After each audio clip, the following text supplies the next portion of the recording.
Hi hello எல்லாருக்கும் வணக்கம், welcome back. என்னப்பா இது இவர் மேலே கதையாக கட்டிட்டு வேறு லெவலுக்கு இவர் கொண்டு போகிறீங்கன்னு சொல்லிட்டு பேசுகிற அளவுக்கு தான் நம்ம அட்லியோட நெக்ஸ்ட் ப்ராஜெக்டை பற்றி இப்போ போயிட்டுருக்கு. இவர் பார்த்தீங்கன்னா அல்லு அர்ஜுனை வச்சு ஒரு படம் பண்ணுறதா இருந்தது, ஆனால் இப்போ அது நடக்கலை. ஸோ இப்போ என்ன சொல்கிறாங்கன்னு பார்த்தீங்கன்னா, இவர் வந்து தனுஷையும் சியா விக்ரமையும் வச்சு ஒரு படம் பண்ண போகிறாரு. அதுக்கான பேச்சுவார்த்தை போயிட்டுருக்கு.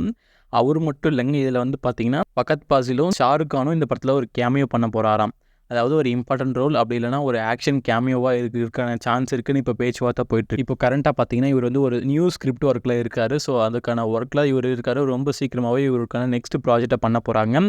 அதாவது actor Dhanush and Chiyaan Vikram, Fahadh Faasil and SRK இவங்களெல்லாம் எல்லாரையும் வச்சு ஒரு கொலாப்ஸில் ஒரு பள்ளியால் தான் அந்த மாதிரி கொலாப்ஸை கண்டிப்பாக பண்ண முடியும். ஏன்னா வந்து ஏகப்பட்ட பேர் கேமியோ பண்ணுறேன்னு சொல்லிட்டு இப்போ வந்து சொதப்பி வச்சுட்டு இருக்காங்க நிறைய சினிமாவில். ஸோ அந்த மாதிரி சொதப்பாமல் பண்ணுற கேமியோவை வேறு மாதிரி பண்ணி வைக்கிறத நம்ம அட்லியோட வெயிட் பண்ணி பார்க்கலாம். அவரோட லைனப்பை பொறுத்த வரைக்கும் பார்த்தீங்கன்னா அட்லியோட நெக்ஸ்ட் ப்ராஜெக்ட் வந்து சல்மான் கூட பேசிகிட்டு இருக்காங்க. அது மட்டும் இல்லாமல் அல்லு அர்ஜுன் கூட ஒரு ப்ராஜெக்ட் இருக்குது. அதுக்கான பேச்சுவார்த்தை இப்போ போயிட்டுருக்கு. நீங்கள் அட்லியோட நெக்ஸ்ட் படத்துக்காக யார் கூட பண்ணால் நல்லாயிருக்கும், யார் கூடலாம் அட்லி அடுத்து படம் பண்ணால் ரொம்ப நல்லாயிருக்கும்னு சொல்லிட்டு கீழே கமெண்ட்டில் தட்டி விடுங்க.